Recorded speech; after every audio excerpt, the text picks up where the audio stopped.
con ơi ngày năng mày thơ ca tê mày thơ ca giùm đại miên tao đấy con mày ca này tụi bay hát mấy cái nhóm mình hiền ra đấy mày tao hát lại sầm ra khát tê mau cho tia mày ca giùm đại miên tao đấy con mau cho tia nào ស្រាខ្លាតើអើយធ្វើការហត់ហើយវាមិនមានតាណាទេអើយ អូអត់អើយស្រាខ្លះតើកុំខំពេកវាមានតាណាទេ បងអើយបើស្រាខ្លាទៅបើធ្វើការមួយខែនេះឃើញមកស្រាគេដេកទៀតខ្លាទៅបើខំហ៎ mày tao bỏធ្វើការហត់ឲ្យស្រាខ្លាតើអើយខំធ្វើការម៉េច ស្រាមិនកើតបងអើយហត់យ៉ាងណាក៏យើងស៊ូដែរតែចង់ស្រាដែរហ្នឹង ស្រាស្អីគេប្រងស្រាអត់ទៅធ្វើការមែនហើយរវល់ទៅដេកសាយណៃហោះមកទៅធ្វើការឡើយលេងតែស្អីគេថ្ងៃនេះអត់ចង់ទៅធ្វើការមែនហាបើនិយាយសម្រាប់ហ្នឹងដល់មកទៅធ្វើការ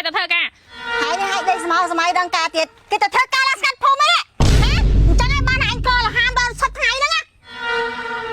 ក៏ចង់ស្រាតិចតួចទៅម៉ែហត់ធ្វើការមួយថ្ងៃមិនដែរបានស្រាផងវាមិនដែរមានតាណារួចទេ ណែហើយមើលគំរូនេះអត់មានដែរដេកស្មោសម័យដូចឯងអញ្ចឹងដែរគេប្រាំងប្រៃណាគេងើបតាំងពីម៉ោង5ជិតភ្លឺស្មានណាគេមិនទាន់ស្រាដូចឯងផង ចូលចិត្តយកខ្ញុំទៅប្រៀបធៀបជាមួយអ្នកមានហ្នឹងឯង អើចុះឯងទៅព្រៀបធៀបអ្នកក្រដូចហាមវាឯងចាំហើយស្មានណាឯងចេញទៅធ្វើការហ៎ ហត់មែនទៅអត់មានពាក្យខាងកូនអើយហត់ឲ្យស្រាខ្លះទៅវាដែរមានតាណាទេខំធ្វើ អញគ្មានពាក្យមកខាត់ហែងថាអត់មកសារៈការងារអីសិតហត់ណាសារៈខ្លះតើកូនតទៅយូរ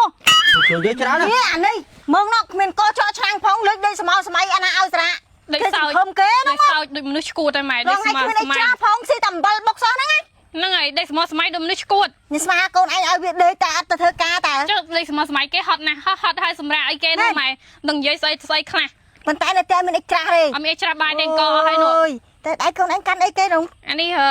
ណៃក្រេម Yes Com ម៉ែដែលជាប្រភេទក្រេមលាបយប់លាបទៅជួយព្យាបាលស្នាមអុចខ្មៅមុខស្ងួតអីយើងហើយជួយធ្វើមុខយើងសភ្លឺថ្លាហ្មងហើយប្រើបានទាំងបរិះនិងនារីហើយមកពីក្រុមហ៊ុន GTKM Govery ហើយណៃក្រេមនឹងឈ្មោះ Yes Com ម៉ែទៅប្រាប់គេទៅគេយកឲ្យហ្មងមានលក់គ្រប់ទី25ខេត្តក្រុងហ្នឹងម៉ែ ហ្នឹងហើយតែប្តីកូនឯងគេហត់គេចង់សម្រាប់អានោះ